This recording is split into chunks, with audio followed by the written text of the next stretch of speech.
Welcome to the Economic Rockstar podcast with your host, Frank Conway, connecting brilliant minds in economics and finance. Hello and welcome back to another episode of the Economic Rockstar podcast. I am so pleased to have back Loretta Napoleoni. Loretta previously featured in episode 23, where we talked about her books Mounomics, The Islamist Phoenix, Rogue Economics and Terrorism and the Economy. And since our last conversation back in 2014, Loretta has written and published a further 3 books, one of which we talk in depth today, and which this podcast episode gets a title: North Korea, the country we love to hate. So in this episode, Loretta shares with us some of the myths, but also the facts of North Korea, why Kim Il-sung, North Korea's leader from its founding in 1948, decided to set North Korea up as a somewhat command or totalitarian economy, in which he aimed to remove the humiliation caused by Japanese colonization and decided to recreate an ancient nation, the North Korea we know of today. Kim Il-sung consolidated and protected the country with strict principles of unity and isolation, and his grandson, the current leader Kim Jong-un, is following in the footsteps of Chinese revolutionary politics by modernising the country and using the economy as the main tool of transformation. Loretta has written and published this timely book given the recent historical events with the symbolic handshake with the South Korean leader and the successful Pyongyang Winter Olympic Games. What type of country is North Korea? What direction is it heading into in terms of its economy and society, and also politically? And is our perception of the North Korean people wrong? Loretta will answer these questions and more in this episode, and if you want to check out the show notes page for all the links, resources and books mentioned, please visit economicrockstar.com/Loretta Napoleoni. You can also check out Loretta's site, lorettanapoleoni.net. Again, if you haven't done so already, please continue to support the podcast by subscribing, rating and reviewing on Apple Podcasts, Stitcher Radio or Spotify. And if you want to do a little extra, why not visit patreon.com/Economic Rockstar, where you can financially support the podcast by as little as $1 a month.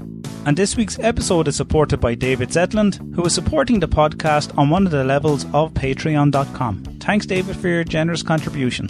So enjoy this episode with Loretta Napoleoni. Thanks for listening. Frankly, I wrote this book because I wanted to find out exactly what was going on. When I was sick and tired of the propaganda, one side and the other side. And I thought, okay, if I want to understand what is really going on, I have to do my own research. Hi, Frank. Hello, Loretta. Hello. How are you keeping? I'm so fine. Sorry about yesterday, but, we were both right. It was yesterday, but it was 4 o'clock. Oh, was it? Oh, sure, what harm? What harm? There's nothing wrong with that anyway. I got to speak to you yesterday and today, so lucky me. So how are you getting on? I'm keeping very well. Yeah, I'm keeping very well. I can't believe it's been over 3 years since I was last speaking to you. I know. I was telling Federico, because I was talking with him. I said, no, I don't know what's happened to him. So you are in Ireland and you're perfectly happy there? I am, yes, yeah. Although it's raining today, given it's the 1st of May, the first day of the summer. I'm sure it's the same in the UK, is it? Freezing cold, yeah. Yesterday was 7 degrees. Yeah, and last week it was lovely. Yeah, it's just, it's very, very cold. Just rained a lot here. But yeah. This is the weather of the British Isles. Yes. There's nothing we can do. I know. And I hope your new book on North Korea brings you to many places around the world that has a nicer weather. Oh, well, no, I don't. Well, I've been to Sweden. It was freezing cold. I'm going to Switzerland. I've been to Italy, which was also, I did the book tour in the winter. I always do book tours in the winter, which is, not the best thing. I have to go to Romania on the 1st of June. So I don't know how's the weather in Romania. I'm sure it'll be nice in June, yeah. Yeah, I think we will. Yeah. That'd be lovely. So yeah, the book on North Korea, actually I did it with my Australian publisher because my American publisher said, we need at least 1 year. My British publisher said the same thing. And I said, look, we cannot wait 1 year. We have to do it now. Because things are moving so fast in the political spectrum. I mean, I don't understand how people can write now books, unless, you write books about science or, something, or even science moves so quick. But they write books as we did in the old days, where you have 2 years time lag from when the proposal was accepted to the moment in which the book hit the bookshops, because 2 years is like a century. Because things are changing so rapidly, as I said there, because when you wrote this book, I only realized, to be honest, I didn't even realize you had written the book on North Korea. I was aware of your previous two. So you seem to be publishing books one a year. This is your third one since I last spoke to you.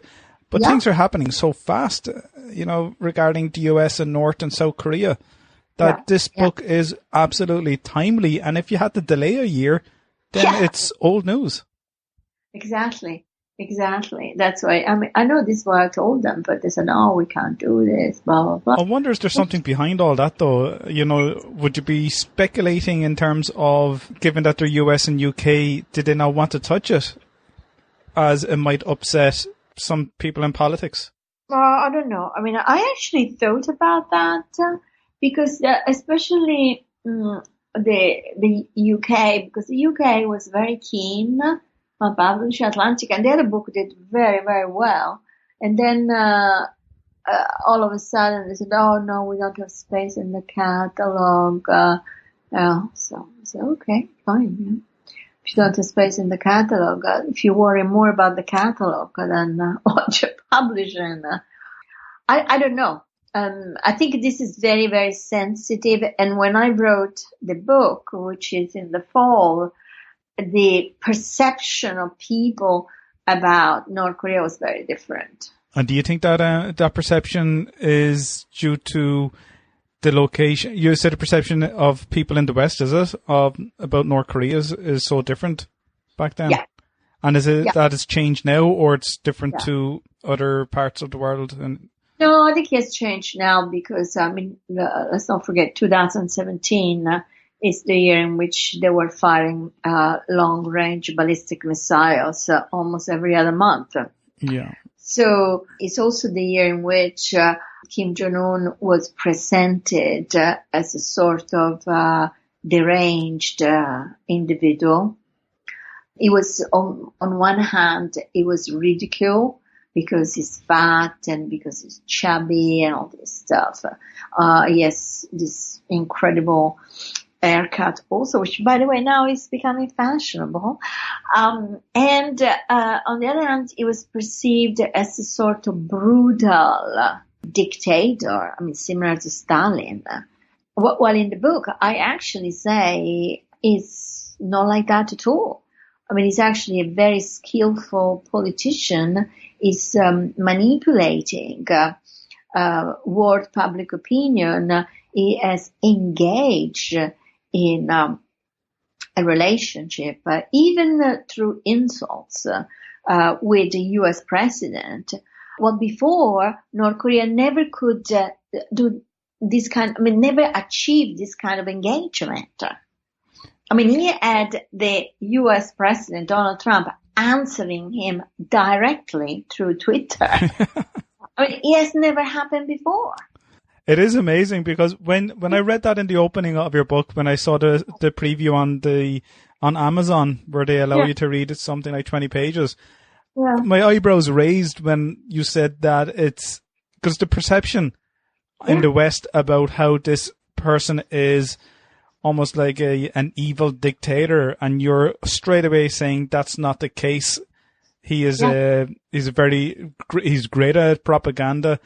He's decided to present himself like in the likeness of his grandfather rather than his own father, and he wants to bring North Korea into modern society by capturing the principles that his grandfather laid down and using that through economic development. Yeah. Because people have the perception he wants to keep it isolated from the rest of the world. When Earth Day is celebrated, they always show a satellite image of Earth, and there's rarely a light on in North Korea. So it confirms that isolation. But when images are presented of North Korea, I know the streets look quite desolate or empty, but there's amazing buildings and infrastructure. The roads are so wide that they seem to be able to accommodate a lot of traffic, which any traffic I see is usually trucks with missiles and a parade of army soldiers walking with that. So I'm kind of quite confused about North Korea personally. Yeah. Well, I mean, I think this was the image that everybody had in November 2017. Now, think about the image of North Korea today. A few months apart, and you don't get that kind of articles about Kim Jong-un that you got before. We had the Olympics, we had the Korean cheerleaders conquering the world with their charm. We had this meeting, which I think was absolutely remarkable. I mean, I don't think the world really grasped the significance of that meeting. I mean, this is the longest war by proxy of the Cold War. I mean, it survived the implosion of the Soviet Union, but also it survived the end of the Cold War. It survived globalization, if you think about. I mean, technically speaking, these two countries are still at war to the extent that the American presence in the Pacific is justified. These constant drills that they do at the border, either in the sea or overland in the south together with the Americans in order to scare the North Korea. I mean, it's incredible that these two actually met to spend a day together. They hug each other. They planted a tree. Yeah, it is amazing, isn't it? If somebody had said something like this in November, you would say, well, never going to happen. So, you see, I think what I wanted to put forward to people is my research, because frankly, I wrote this book because I wanted to find out exactly what was going on. When I was sick and tired of the propaganda, one side and the other side. And I thought, okay, if I want to understand what is really going on, I have to do my own research.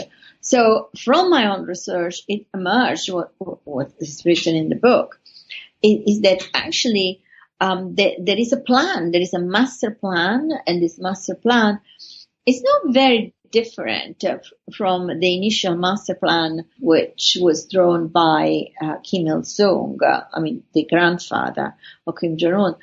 And it is in order to make sure that we will never be invaded again and we will never go through the horrors of the Korean War, we need to become a nuclear power. So, and this has been consistently the objective of the DPRK. I mean, people have been told from birth to the moment in which they died that this was the goal, and they had to sacrifice everything to achieve this goal in order to make sure that Korea would be safe. Now, I think that Kim Jong-il was not as bright as his father and his son, and so he did not emphasize so much the importance of achieving nuclear status. He also ruled in a very difficult period. If you think about, the implosion of the Soviet Union, then they had the famine. So it was not an easy time.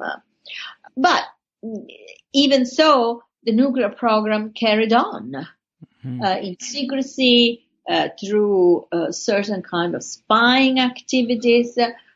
But at the end of the day, the son inherited a nuclear program which was very close to completion.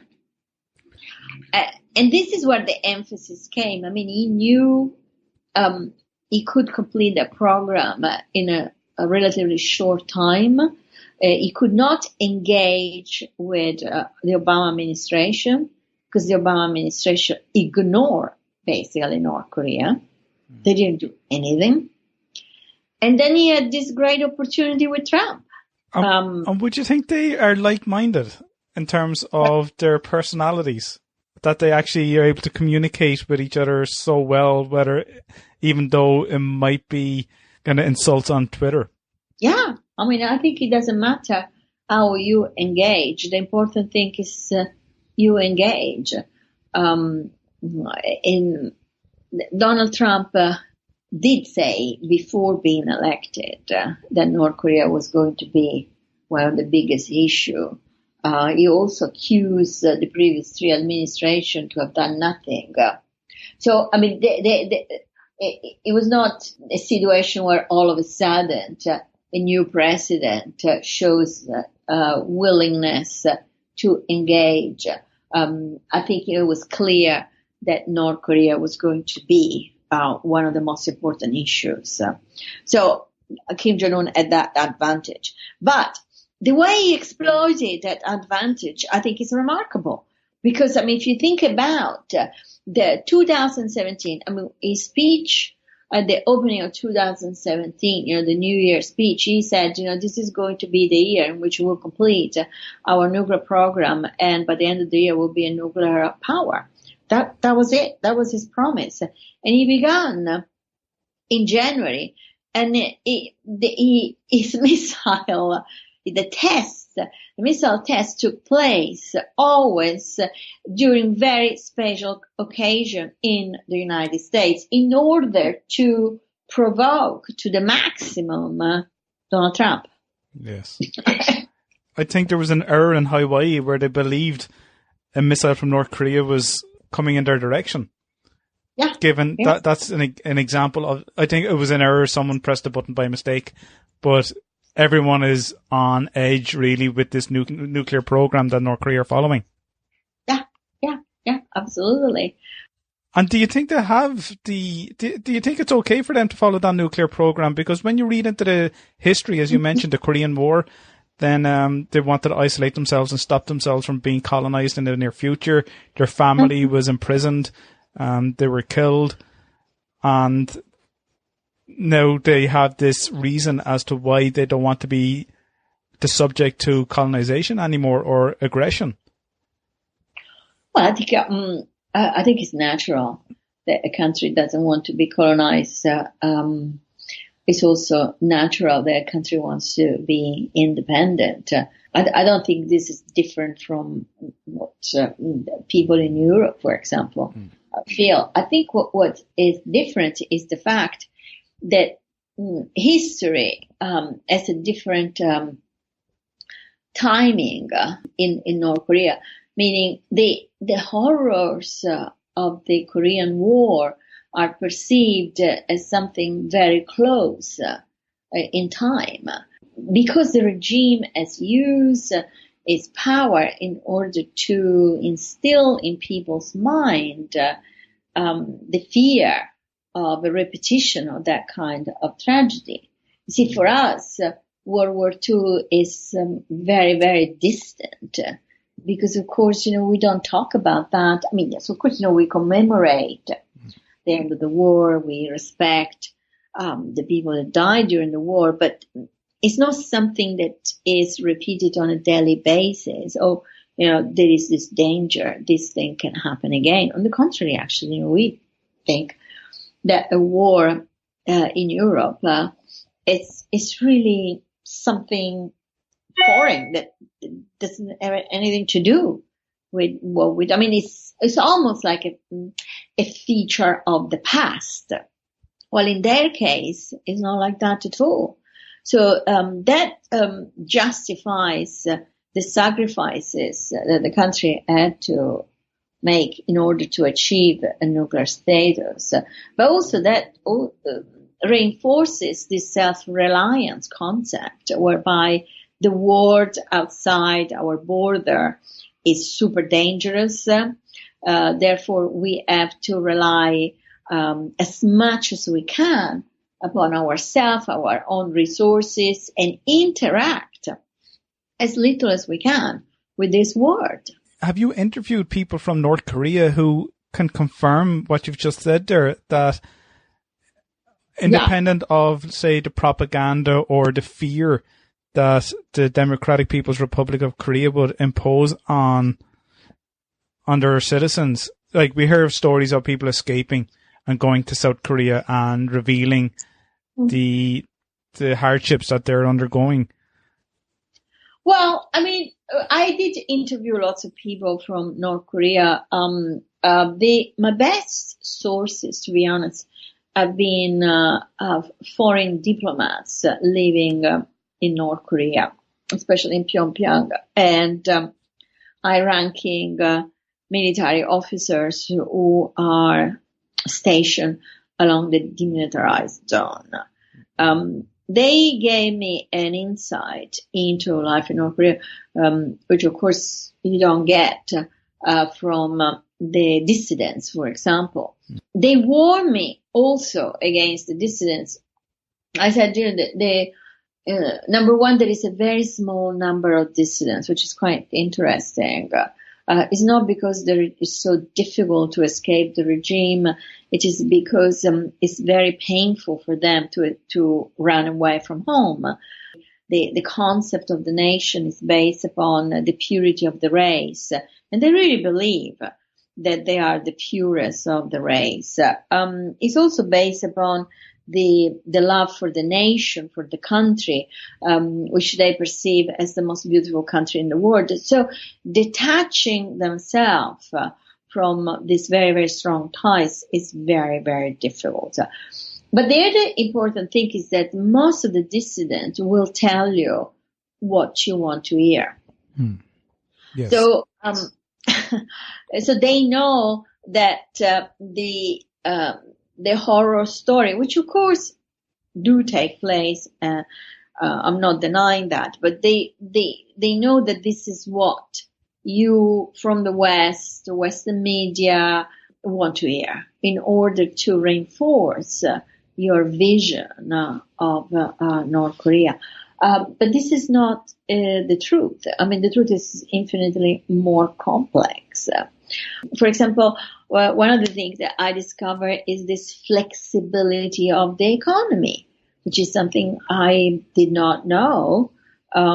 Yes, I did read a few reports, especially a couple of very good books from economists from South Korea, which describe how the economy has evolved and has changed.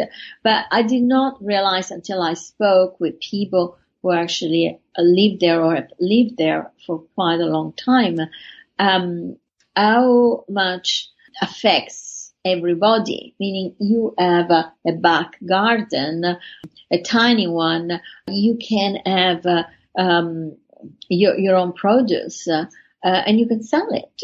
You can produce honey, for example, and sell it. I mean, all of this is allowed and tolerated. It's not legally codified. I mean, there is not a legislation in place, but it is allowed. So this is why these markets where you buy this kind of product are called informal markets, and they're growing. So there are all those aspects that show a major shift, a major change in the economy, especially, from the end of the 90s, early 2000, which seems extremely positive. And also this kind of sign tells you that the country has to move forward. You cannot stop this kind of process because, certain kind of people are getting better living standards. So the economy becomes paramount. And in fact, it is, because having achieved now this status of nuclear power, the speech of the beginning of 2018 on Kim Jong-un was about the economy. And he said, now we are going to spend this year to improve the economic condition of the nation, which is incredibly interesting. Yeah, and what's interesting is when the grandfather, Kim Song-il? The grandfather, Kim Il-sung. Kim Il-sung, he mentioned when he set up when North Korea was founded back in, I think it was 1948, from his perspective, that it was about the people's revolution. It was all about the people and not know whether this was misperception, and he was kind of creating this state and putting it on the people to have created it. But it appears that from what you were saying there, that people are growing, that they're allowed to grow fruit and vegetables or whatever in their gardens and sell it and have that small market. Some people might argue, yes, it's more like a laissez-faire economy whereby people can freely trade with one another, and others might say that it's quite backward in that having that self-sufficiency lacks the areas of specialization, whereby maybe they do specialize. Some grows a certain type of fruit or vegetable and in abundance, while others do something different and they trade on that. Who knows? But some people might consider that to be backward.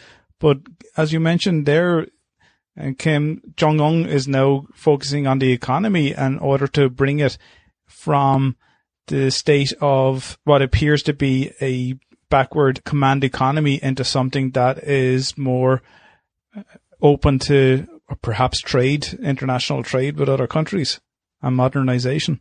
Well, that's quite the situation is quite complex in terms of the economic model that they have in place, because it was never really 100% a command economy.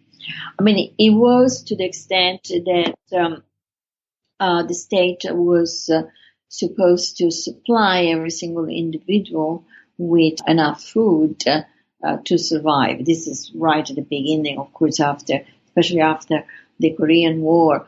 But then the agriculture, for example, was structured according to the old model of the Soviets.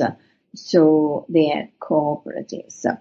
But unlike the Soviet Union, for example, or China, they never had a proper planning in place. So they didn't have the 5-year plan, they didn't have the 12-year plan. They didn't really have an indication of the direction where the agriculture was moving. And the same can be said for the industry, which of course was very, very small at the beginning, because the bombing had destroyed almost all the industrial infrastructure, which they rebuilt with the help of the Soviet Union. And I say that in my book. I say, well, if you look at how they have structured this economy, you could criticize it, because you could say, well, it was very shambolic, the way they ran this command economy. And the reason being that none of the people that took power after 1948 were actually well-educated people. I mean, these were people that fought since they were teenagers, so they didn't have that intellectual background that we saw in the Bolsheviks, or also, in the Mao's entourage. So they really didn't know how to deal with this planning. But in reality, this sort of shambolic way to run the economy proved to be one of the reasons why the economy did not implode when the Soviet Union collapsed, because it was sufficiently flexible to adapt to incredibly harsh circumstances. I mean, I talk about the famine, for example. So all of a sudden, the agricultural sector collapses, that its state is unable to feed its own people because of exceptional circumstances. The fall of the Soviet Union produced a massive shortage of energy, because of course they used to buy oil and gas from the Soviet Union at rock bottom prices, and they couldn't anymore. So they start cutting up the trees in the sloping lands, and they were encouraged actually to cut the trees, because the idea was, use wood as fuel and then plant in the sloping lands. Now, of course, this created a massive environmental degradation, which eventually, when special events, exceptional climatic events took place, so they had 2 years of flooding, they had 1 year of drought, and then they were hit by several tsunamis. produce a disaster. So the state could not feed the people. There was the famine. Between 600,000 and 1 million people died of starvation. Now we're talking about the late 1990s. But the reason why the regime was not overthrown, the reason why the regime did not implode, because you would expect a tragedy of this type to produce a regime change, is because the regime said, okay, here you are, we cannot feed you anymore, but you are the master of your own life. We have told you right from the beginning, so go and feed yourself and do it in any possible way you can do. Do you want to plant in your garden? You can do it. Do you want to split the cooperatives in smaller units? You can do it. You can sell this product to each other. The objective is to survive. I mean, I know that this is a story that seems almost surreal, but it did work. It did work. And this is why I think the idea to impose sanctions, to push the people to the brinks in order to overthrow the existing regime would never work.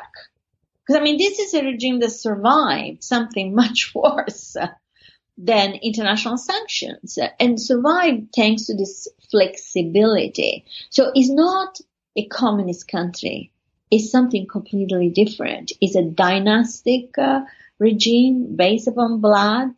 It's also a very, very strong nationalist system. I would say it's almost something that popped out from the last century. Yeah, because even though the last century, when you say the last century, you're talking about the 19th century or the 20th? Yeah, I'm talking about, the early 20th century. Yeah. Because, we know if anyone knows history, there's been a lot of wars.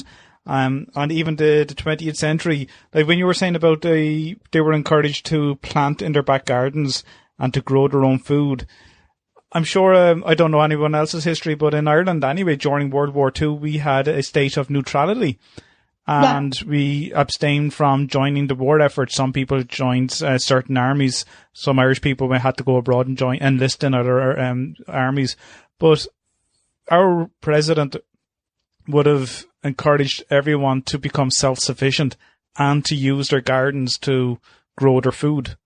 So in times of hardships like that, we survived, and people do survive, or to find certain ways in order to do that.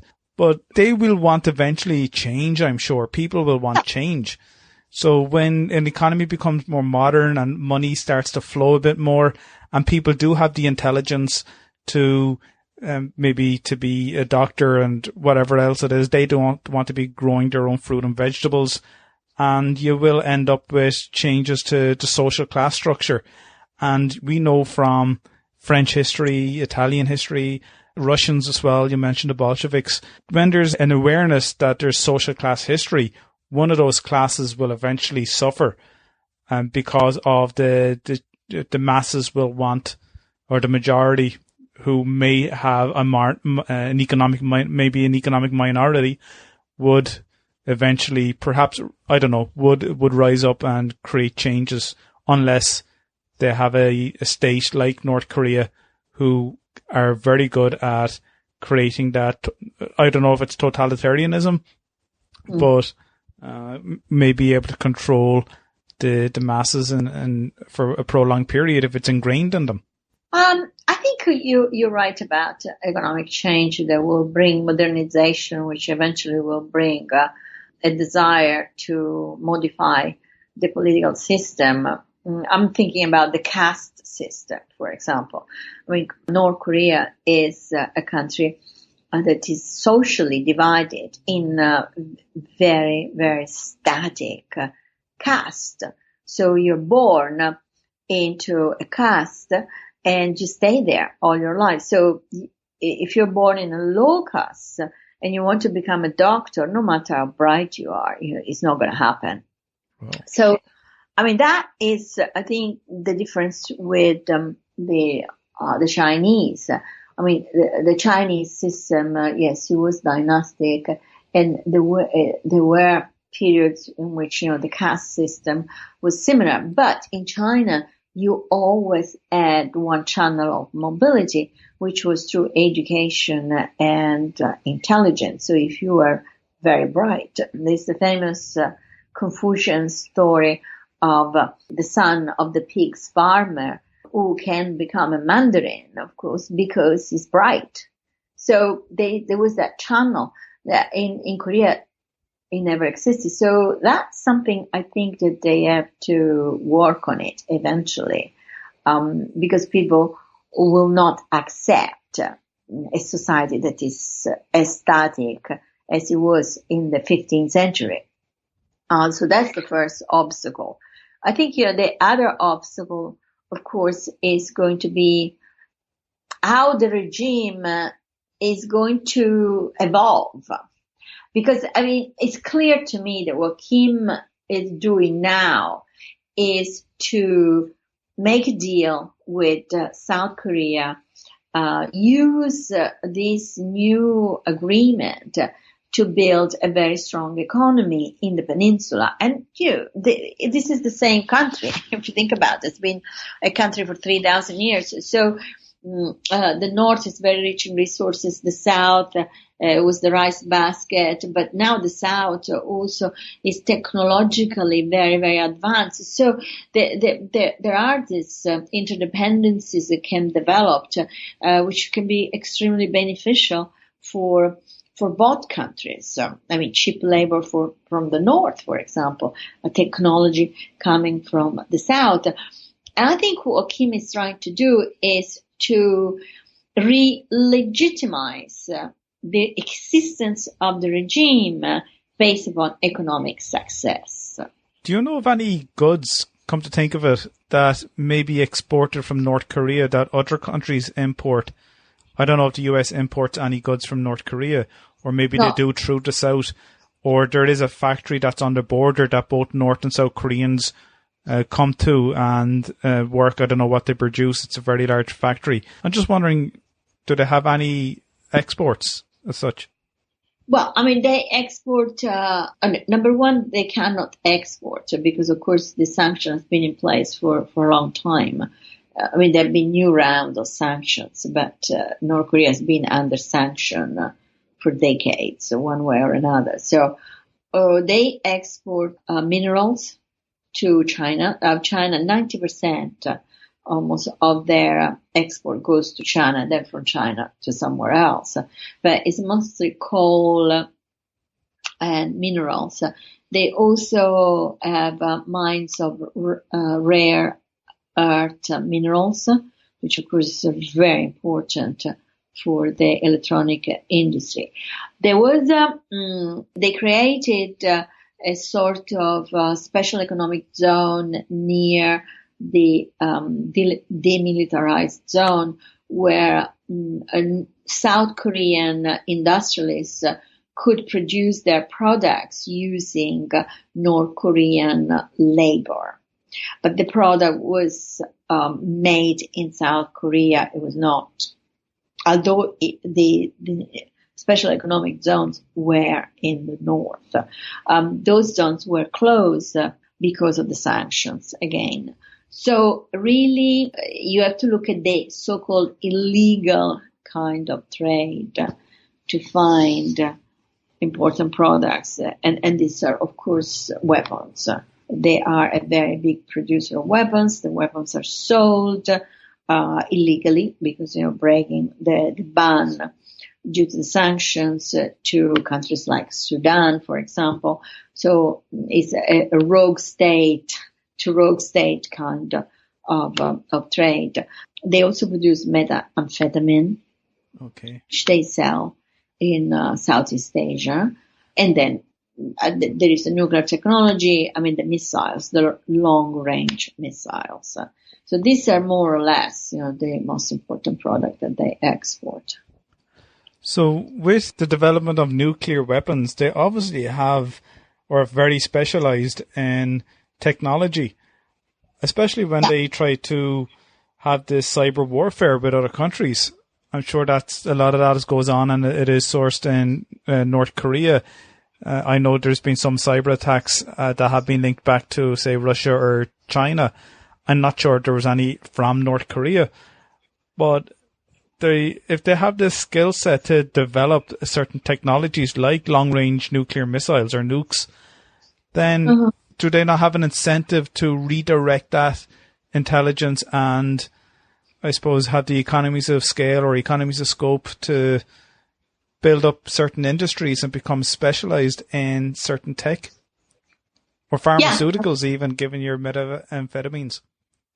Yeah, I think so. They do have, for example, the long range missiles that they have tested last year is all 100% North Korean design and technology. Now, of course, they got to that level, stealing information and technology from other countries or buying it. I mean, with the implosion of the Soviet Union, a lot of scientists relocated to North Korea because North Korea attracted them with very good salaries. But yes, they do have that kind of expertise that can be put to the use of an industry that is not a criminal industry or an illegal industry. They also have the resources in terms of natural resources. The North is rich in mines of various types. Of course, coal and anthracite coal, which is the best quality available, it's very important for China because the consumption and the production of coal in China is insufficient and the consumption is very high, although China is going green more and more. So I would say yes. I think potentially the reunification of North Korea, not in political terms, but in economic terms, could be extremely beneficial for both countries to the extent that they could create a sort of union, something similar to the all common market, which will produce an economy much, much stronger than Japan, for example. And that would be a real big challenge in that part of the world. Because, the Korean peninsula is better equipped and better structured than Japan is today to become a big economy. Do you know where do you think Japan is in all of this? And South Korea, I suppose, because I suppose there's a lot of other countries like Taiwan too, given the growth of China, the threat of the nuclear, I don't know, is there a revenge on the cards? Would certain countries be like that? Do you think North Korea could be like that? Because we know the Japanese war with China and with North Korea, or the Korean War. Well, I think that there are some elements which are clearly historical. Very few people know, for example, that Shinzo Abe's grandfather was in Manchuria fighting against Kim Il-sung independence fighters. See, Japan invaded Manchuria. This is where guerrilla was fighting against the Japanese in the north of the Korean peninsula, took refuge. So the grandfather of Shinzo Abe was found guilty of war crimes by the Americans at the end of the war and was in prison for 4 years. But then all of a sudden, because of the Cold War, the Americans reevaluated the former colonizers, the people that had actually participated in certain actions which were considered war crimes also in World War II, and because they were anti-communist, because the fight became between communism and, of course, the so-called free world.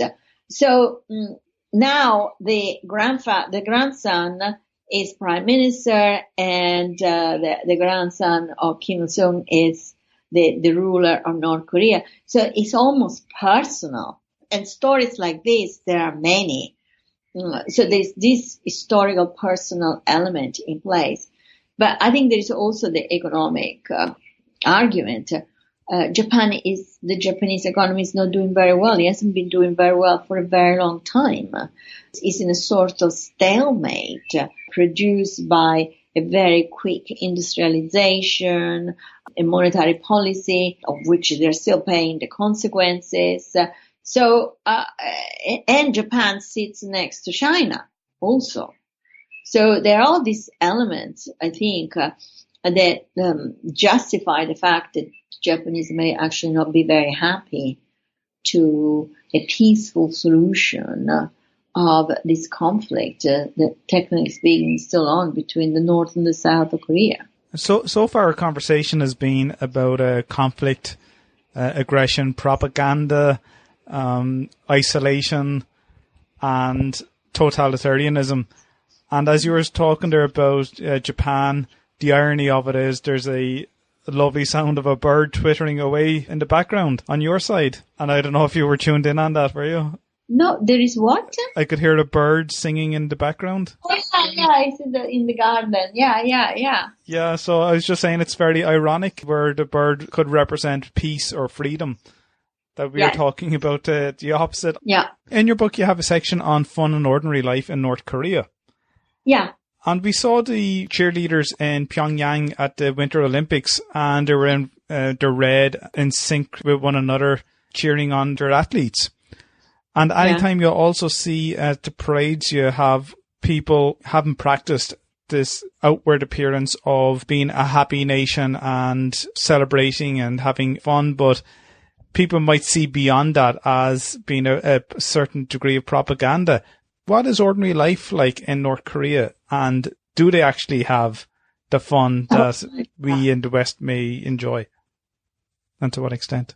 The first thing to bear in mind is the difference between the countryside and the city. So life in Pyongyang is easier than it is in the countryside. Of course, it's more expensive than in the countryside. There is not labor mobility. So the situation is very similar to how labor was structured in China before the reforms of Deng Xiaoping. So you're born in the countryside, you will stay in the countryside, unless you are an exceptional athlete or unless you are a very, very good looking woman.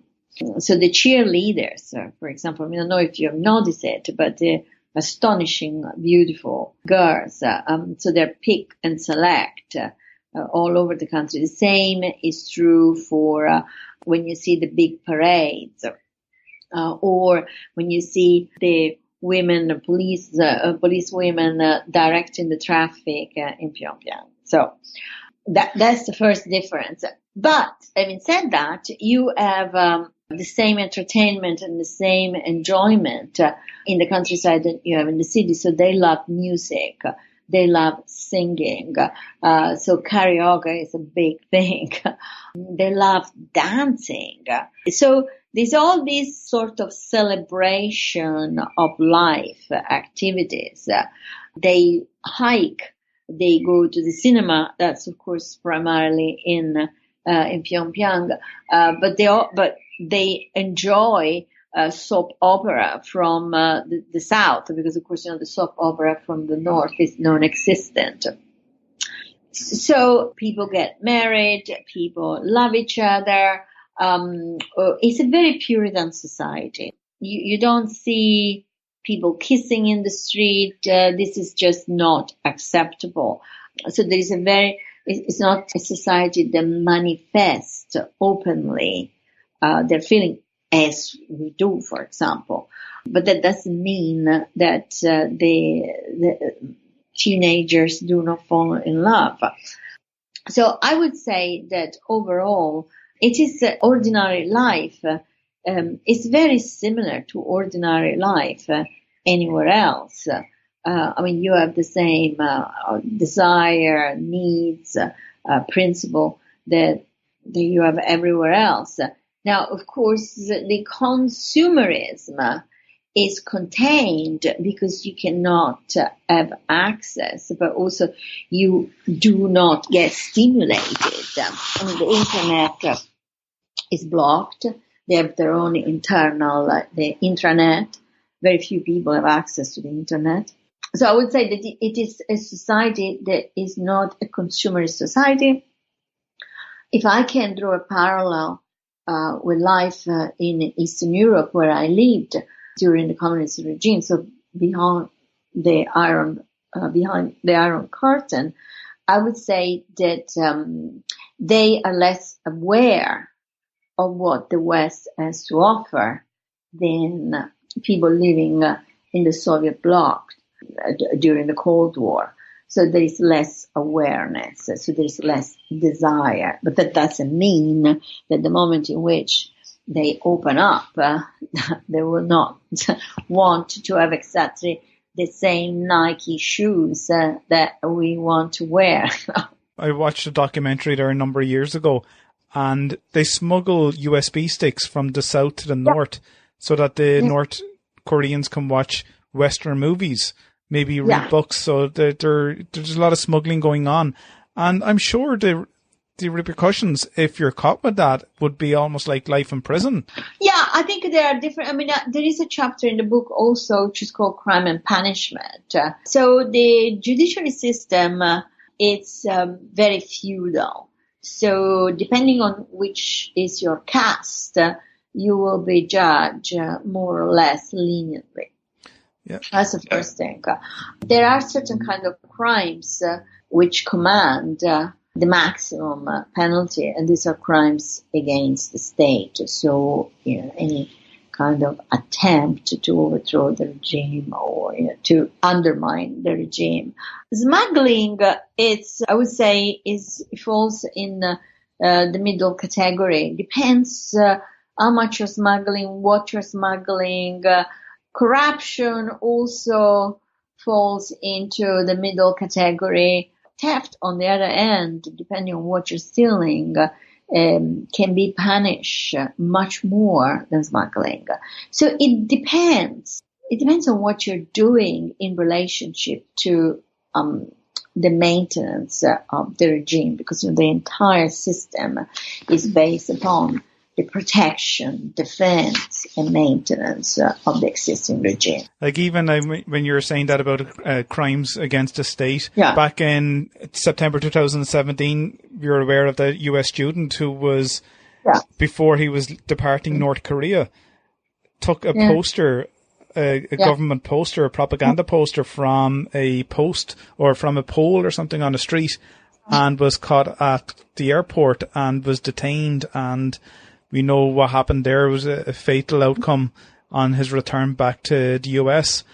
And that had all these negative perceptions again. Was prior to the turnaround, as you mentioned, regarding the Olympics and the handshake with the South Korean president. There still has that crime and punishment, as you highlighted in the chapter, that people would have fear of this type of government. Yeah, well, that was, in the case of the American student. Otto Warmbier, he was caught on camera for a start. He took the poster from the landing of his, of an hotel room. It was theft. And that is a serious issue in North Korea. Plus, it was theft of government property, of course. Right?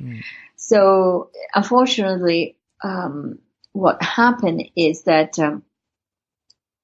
there were no channels of communication open at that time between North Korea and the U.S. because of the Obama policy of basically not engaging. So there was no way for the family, but also for the U.S. authority to intervene.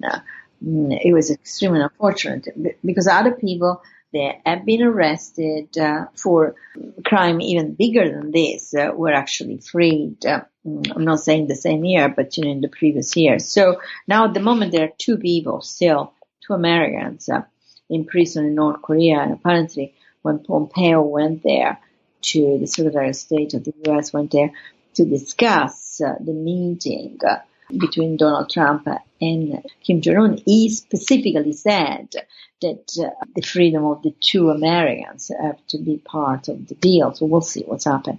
But so it was extremely unfortunate for Otto Wehner, because he was really at the wrong time and he did the wrong thing.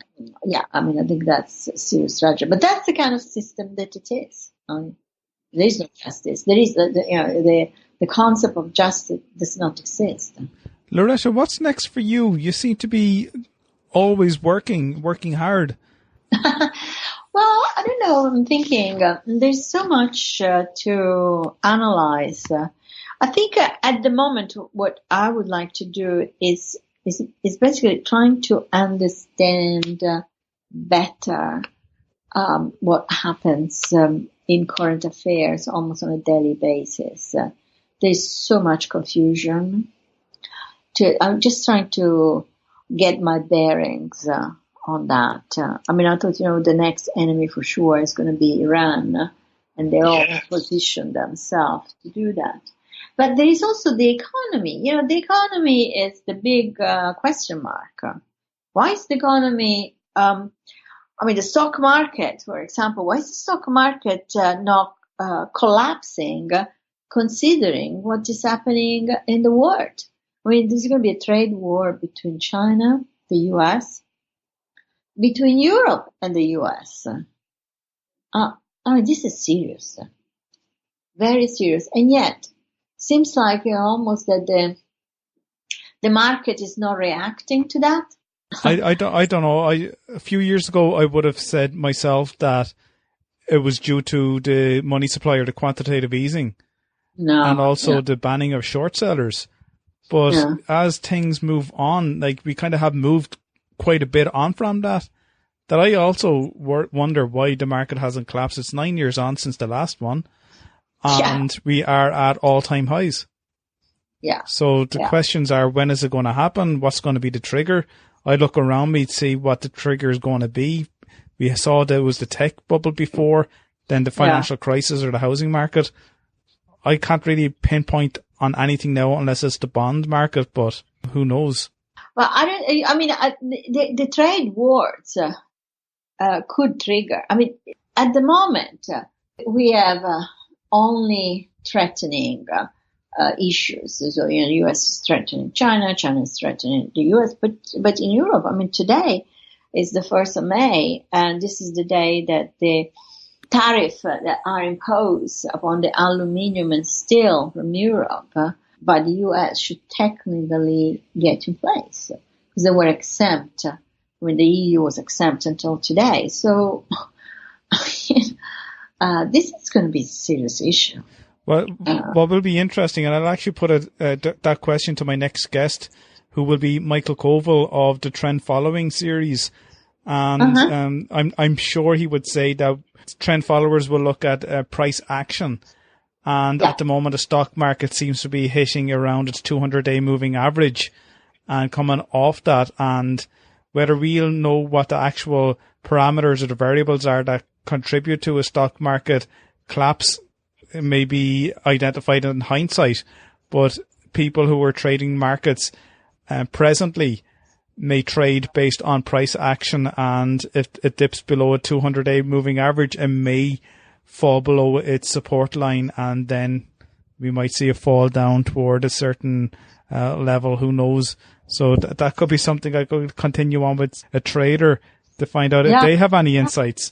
And it'd be great to hear those insights from someone like yourself, an economic and political viewpoint, but also a stock market point of view. And it's always good to have this conversation with people prior to an event rather than having that conversation afterward. Even though we do like to talk about it afterward and find the holes and see what happens. But it's great to have people's awareness, like yourself, to question why this market hasn't collapsed when there are trade wars or the threatening of trade wars on the horizon. Yeah, you're right. You're absolutely right. So you're going to interview him now? Oh, no, it might be on Thursday or Friday. Oh, okay. Great. I'm going to listen to that. And that'll be next week. What happened was I interviewed Professor Eugene Fama of the efficient market hypothesis. Yeah. And we kind of had a brief discussion on the anomalies to his theory on the efficiency of markets. And he identified that the momentum effect was the only anomaly that seemed to hold and go against the efficient market hypothesis compared to every other anomaly. And the momentum effect is also known as like a trend following strategy. Right. So Michael Koval transcribed part of that conversation on his website that I only found about 2 days ago because I made reference to it. My brother asked about certain things on trading, and I just referred to Michael's website and I actually found this piece on it. So I asked him to come on and have a conversation on something that I didn't really go too much into with Eugene Fama. So he said he'll come on and we'll have that conversation. He's actually over in Asia as well, so I don't know what part of Asia he lives in. So it might be good to touch on his viewpoints on what's happening in North and South as well, and where he might be invested. Yeah. And I wonder, do North Korea, they must have a stock market?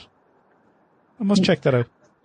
No, I don't think they actually have a stock market, I don't think so, no. No, I wouldn't take it. I didn't come across, but yes, check it. Be interesting. But no, I don't think they have stock. Loretta, it's been an absolute pleasure to meet up and speak to you again. It's absolutely fantastic. And when I discovered this book on North Korea, I actually found your other previous 2 books on ISIS. Oh, yes. And the Merchants of Men as well, the jihadists. Oh, the jihadists. Okay. It would have been great to talk about that, but we had a conversation on other ISIS and Caliphate related topics on our previous conversation in episode 23. So if anyone wants to check out that episode, they can listen to it after they listen to this conversation on North Korea. But also I'd love to recommend your website, lorettanapoleoni.net, for people to check out your work, your posts, your links to your books. Or go on to economicrockstar.com/Loretta Napoleoni. And again, I'll put the links up there for anyone who wants to click in, or even check out Amazon or Book Depository or Barnes & Noble, where you can have a look at your book and purchase directly from those websites. Okay. And it's been an absolute pleasure, Loretta. Yeah, so we'll stay in touch. We'll stay in touch, yeah. And like I said before, you are an economic rock star, Loretta, and I love your work.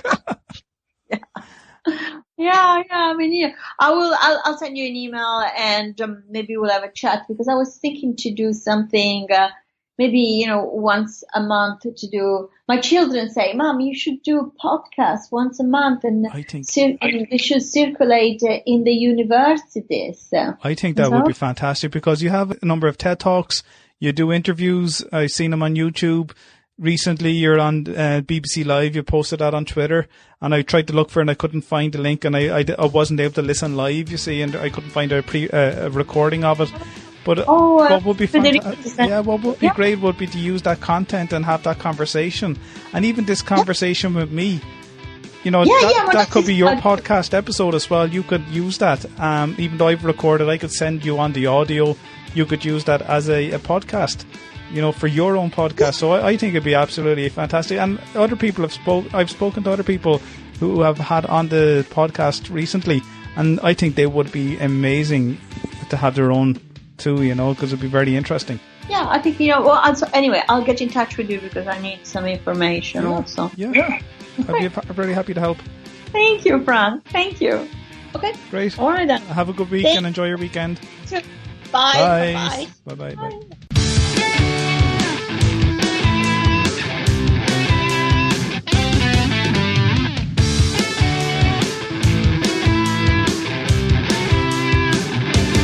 Economic Rockstar is a free podcast that does not exclude anyone from listening as long as they have a device to listen, download or stream. I have many listeners from all parts of the world, and I truly am pleased to know that the Economic Rockstar podcast unites all of you through the common theme of economics. I strive to commit to releasing an episode each week and aim to develop Economic Rockstar into much more than just a podcast. Patreon is a platform that gives you, the listener of the Economic Rockstar podcast, the opportunity to express your appreciation of the show by committing a financial reward for as little as $1 a month. Patreon allows me, the creator of the Economic Rockstar podcast, to be rewarded and paid by you so I can continue with the running costs of the show and to reinvest and expand the podcast into other platforms or mediums in the future. To find out more on how you can help the Economic Rockstar podcast and have your name added to the supporters list on my website, please check out my Patreon page at patreon.com/Economic Rockstar or visit the supporters page on the Economic Rockstar website. If you enjoyed this podcast, why not leave some feedback or comments on the show notes page on economicrockstar.com, where you can also sign up and be a member of the Economic Rockstar community. If you're listening to this episode on iTunes or Stitcher Radio, I would love to have some feedback and for you to leave an honest rating and review, as this will help with the rankings of the show so that more people can find it. If you're listening on the website economicrockstar.com, make sure you check out the back catalogue of all previous episodes and interviews with some amazing professors and authors at economicrockstar.com/podcasts. Thanks for listening, and I really appreciate your loyal support. I know how much you love audio, so why not get a free audiobook with Economic Rockstar today? I've teamed up with audiobooks.com to bring you this amazing offer. Visit audiobooks.com/rockstar to download your free audiobook now.